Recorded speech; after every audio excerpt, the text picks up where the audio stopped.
চীনের জেজিয়াং প্রদেশের রাজধানী হাংচৌ সিটিতে রোববার শেষ হয়েছে 20তম চায়না ইন্টারন্যাশনাল কার্টুন এবং অ্যানিমেশন ফেস্টিভ্যাল। অনলাইন ও অফলাইনে মেলাটি দেখেছেন 9 মিলিয়নেরও বেশি দর্শক।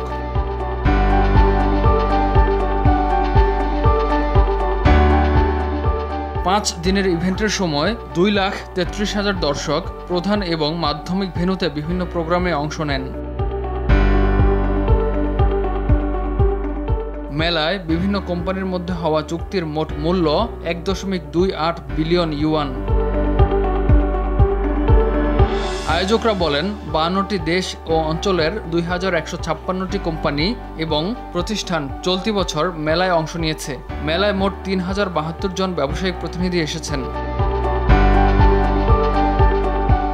National radio and television administration, China media group এবং জেজিয়াং প্রাদেশিক সরকার আয়োজিত এই উৎসবটি 2005 সাল থেকে চীনের অন্যতম অ্যানিমেশন হাব হাংচৌতে প্রতি বছর অনুষ্ঠিত হচ্ছে। ইমতিয়াজ আহমেদ, RTV।